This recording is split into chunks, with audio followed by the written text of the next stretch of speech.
Ainsi donc, le 8e jour de la naissance de Jésus dans la ville de Bethléem en Galilée, ses parents lui donnèrent le nom de Jésus, nom qui leur avait été imposé par Gabriel avant qu'il fût conçu dans le sein de sa mère. Après quoi, Joseph et Marie se présentèrent au temple pour les cérémonies de sacrifice et de purification.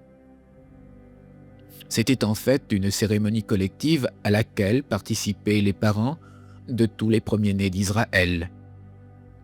Zacharie savait quel jour Joseph et Marie venaient au temple avec Jésus. Dans les cours du temple, il y avait 2 personnages remarquables que l'on voyait très souvent se promener et que Zacharie connaissait fort bien. C'était Siméon, le chanteur, et Anne, la poétesse. Siméon était un homme juste et pieux qui attendait de tout son cœur la consolation d'Israël. Elle était âgée de 84 ans. Elle était la fille de Phanuel de la tribu d'Asser. Siméon était un Judéen et Anne une Galiléenne comme Joseph et Marie. Ils se tenaient souvent compagnie. Tous deux étaient des intimes de Zacharie, père de Jean. Siméon et Anne étaient animés par une grande foi. Ils attendaient eux aussi la venue du Messie. Ils avaient une grande confiance dans le grand prêtre Zacharie. Ils avaient été ainsi conduits à croire que Jésus était le libérateur attendu par le peuple juif. Quand vint le jour où Joseph et Marie, avec leur enfant, se présentèrent au temple pour accomplir ce qu'ordonnait Moïse, Zacharie avait convenu d'avance qu'il lèverait la main en salut pour indiquer à Siméon et à Anne lequel des premiers-nés de la procession était Jésus. En cette circonstance mémorable, les parents de Jésus n'oublièrent jamais le poème qu'Anne avait composé sous l'inspiration de l'Esprit Saint et que Siméon se mit à chanter lorsque Jésus passa devant lui. Cela avait beaucoup étonné Joseph, qui trouvait que c'était tout de même un peu prématuré de faire de Jésus le Messie attendu du peuple juif. Cet hymne de rédemption, destiné aux premiers-nés de Joseph et de Marie, disait « Béni soit le Seigneur, le Dieu d'Israël, car il nous a visités et il a racheté son peuple. Il a élevé une corne de salut pour chacun de nous dans la maison de son serviteur David. Selon ce qu'il a dit par la bouche de ses saints prophètes, il nous délivre de nos ennemis et de la main de tous ceux qui nous haïssent. Il fait miséricorde à nos pères et se remémore sa sainte alliance, le serment par lequel il jura à Abraham, notre père, qu'il nous permettrait, après délivrance de la main de nos ennemis, de le servir sans frayeur, avec sainteté et droiture devant lui, tous les jours de notre vie. Oui, et toi, enfant de la promesse, tu seras appelé le prophète du Très-Haut, car tu iras devant la face du Seigneur pour établir son royaume, pour donner connaissance du salut à son peuple en rémission de ses péchés. Réjouissez-vous dans la tendre miséricorde de notre Dieu, parce que la source de la lumière d'en haut nous a maintenant visités pour éclairer ceux qui se tiennent dans les ténèbres et l'ombre de la mort, pour guider nos pas dans le chemin de la paix. Et maintenant, Seigneur, laisse ton serviteur s'en aller en paix selon ta parole. Car mes yeux ont vu ton salut que tu as préparé devant tous les peuples, une lumière pour éclairer tous les gentils et la gloire de ton peuple Israël. Plus tard, Zacharie présenta Siméon et Anne à Joseph et Marie. Les parents de Jésus étaient dans l'admiration, quoique un peu gênés et intimidés à propos de ce qu'ils avaient entendu sur leur fils. Siméon les bénit et dit à Marie, « Cet enfant est destiné à être une cause de chute et de relèvement pour beaucoup d'hommes en Israël, et un signe qui provoquera la contradiction. Vous-même, un glaive vous transpercera l'âme. C'est ainsi que seront dévoilées les pensées de cœurs nombreux. » Siméon venait de prophétiser à Marie la mission de son fils en ce monde, ainsi que la douleur qui la transpercera un jour comme une épée à cause de cet enfant de la promesse qu'elle allaita. Depuis ce jour de la présentation au temple, on verra les parents de Jésus se rendre tous les ans à Jérusalem pour fêter la Pâque juive. Depuis le jour où Hérode avait convoqué les prêtres initiés chaldéens venus de la ville d'Ur en Mésopotamie, et qu'il ne les avait vus revenir pour lui apporter l'information qu'il souhaitait obtenir sur l'endroit où se trouvait le roi des Juifs, ces informateurs ne demeurèrent pas inactifs. Les mages chaldéens lui avaient dit que le bébé était né d'une femme qui était venue avec son mari à Bethléem pour le recensement, et que l'enfant était le roi d'un royaume spirituel. Mais Hérode avait son idée. Il savait que les Juifs attendaient un roi temporel qui descendrait de la lignée de David. Les mages avaient beau lui dire que l'enfant était roi d'un royaume spirituel. Pour sa part, il demeurait au contraire convaincu que cet enfant était susceptible de mettre en péril son pouvoir politique. C'est pourquoi, sous prétexte d'aller adorer l'enfant, Hérode avait l'intention de le faire périr. Les adeptes de Chaldée s'étaient bien rendus compte de ses mauvais desseins. Ne les voyant pas revenir à lui avec l'information désirée, Hérode devint méfiant et jugea qu'on s'était moqué de lui.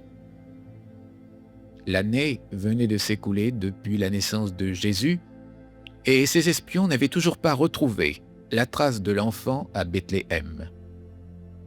Hérode retourna sa colère contre ses agents incapables. Il envoya dès lors des enquêteurs pour dépister où se trouvaient Joseph et Marie. Il se trouvait que dans l'entourage d'Hérode, il y avait des personnes qui croyaient et attendaient la venue du Messie. Celles-ci avertirent aussitôt Zacharie qu'Hérode cherchait à faire périr tous les enfants premiers-nés mâles de Bethléem de moins de 2 ans.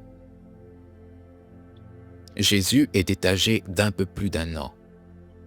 En faisant périr tous les premiers-nés mâles de moins de 2 ans, Hérode était persuadé que de la sorte, il ne pouvait manquer de faire périr le bébé royal. Zacharie, apprenant la nouvelle, dépêcha aussitôt un messager auprès de Joseph afin qu'il prenne immédiatement la fuite avec Marie et l'enfant. La nuit qui précéda le massacre, toute la Sainte Famille quitta Bethléem pour se rendre en Égypte, dans la ville d'Alexandrie. Le massacre des enfants innocents eut lieu un certain jour du mois d'octobre de l'an 6 avant l'ère chrétienne. Tous les premiers-nés mâles de Bethléem et des environs de 2 ans et en dessous passèrent au fil de l'épée. Ainsi s'accomplissait l'oracle du prophète Jérémie qui clamait « On entend à Rama des clameurs, des sanglots et des gémissements répétés. C'est Rachel qui pleure ses enfants. Elle refuse d'être consolée parce qu'ils ne sont plus. » Joseph et Marie avaient vécu un peu plus d'1 an à Bethléem. Marie était convaincue qu'il fallait élever son enfant dans la ville où était né David. Mais en raison même de la menace qui pesait constamment sur leur enfant, Joseph avait toujours hésité d'y chercher du travail et de s'y installer plus longuement. Ses maigres économies fondirent très rapidement, tandis que son fils avait été caché chez des parents à lui. Après le départ des rois mages, un messager céleste lui était apparu et lui avait donné l'ordre suivant. « Lève-toi, prends l'enfant et sa mère, réfugiez-vous en Égypte jusqu'à ce que je te parle. » À la mort d'Hérode, qui survint en l'an 4 avant l'ère chrétienne, alors que Jésus avait 3 ans et demi, le même messager céleste vint visiter le sommeil de Joseph pour lui dire « Lève-toi, prends l'enfant et sa mère, et retourne au pays d'Israël. Ceux qui en voulaient à la vie de l'enfant sont morts. » Archélaüs succéda en Judée sur le trône de son père Hérode le Grand. Sachant cela, Joseph n'osa pas y retourner. Averti divinement en songe, il revint dans la province de Galilée, dans la ville de Nazareth. Pendant toute la durée de son séjour en Égypte, la maison de Nazareth avait été occupée par le frère de Joseph. La Galilée était alors placée sous la royauté d'Hérode Antipas, le fils d'Hérode Ier, qui régna en Judée jusqu'en l'an 4 avant l'ère chrétienne. Pendant les 2 années où il demeura à Alexandrie avec sa famille, Joseph reprit une vie normale. Toute la famille vivait chez des parents de Joseph. Il trouva facilement du travail en qualité de charpentier. Et sa situation professionnelle n'était pas du tout à plaindre. Il avait même réussi à passer contremaître dans une entreprise employée à la construction d'un important édifice public. De la sorte, il put acquérir une solide expérience et se sentait capable de créer sa propre entreprise. Cette idée, il avait bien l'intention de la mettre en pratique dès son retour à Nazareth. La prime enfance de Jésus en Égypte se passa vraiment sans encombre d'aucune sorte. Le petit garçon se trouvait en compagnie d'autres petits camarades avec qui il aimait beaucoup jouer. Quand Jésus reviendra à Nazareth, ses petits compagnons alexandrins lui manqueront beaucoup. Jésus s'adapta très bien aux enfants de son âge. Les enfants de son voisinage constituaient pour lui des compagnons de jeu tout à fait acceptables. Dans les premiers temps de leur séjour, Marie couvait peut-être un peu trop son enfant. Elle craignait qu'il lui arrivât quelque accident déplorable, mais les parents lui firent comprendre que ce n'était pas une bonne tactique que de couver l'enfant à ce point. N'empêche que Marie était une mère si aimante qu'elle ne cessa jamais de craindre pour la sécurité de son fils, alors même que celui-ci jouait autour de la maison ou dans le jardin avec ses petits camarades.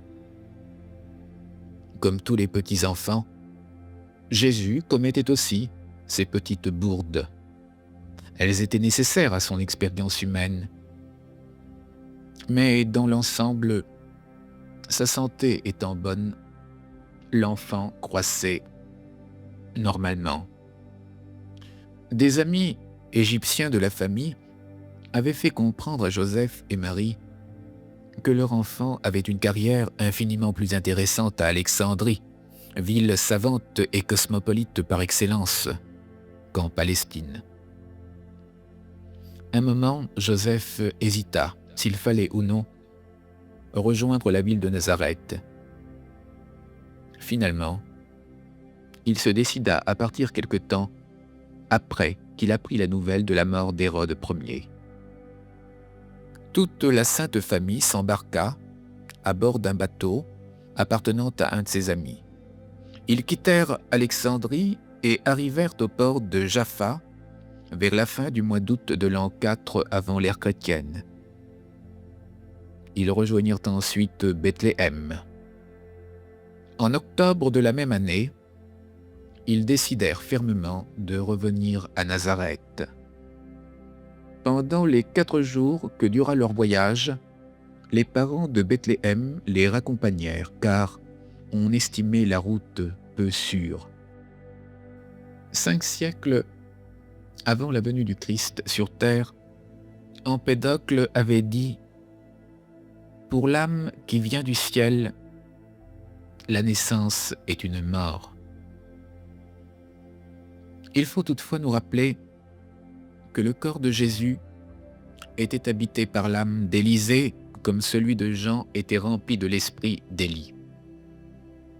Le corps de Jésus n'était pas encore pour l'heure pleinement habité par l'esprit du Christ, Michaël de Nébadon.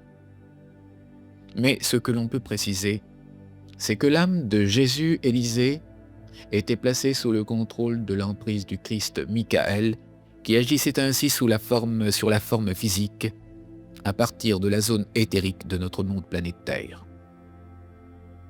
Le phénomène d'identification des consciences est une opération qui échappe à la compréhension profane.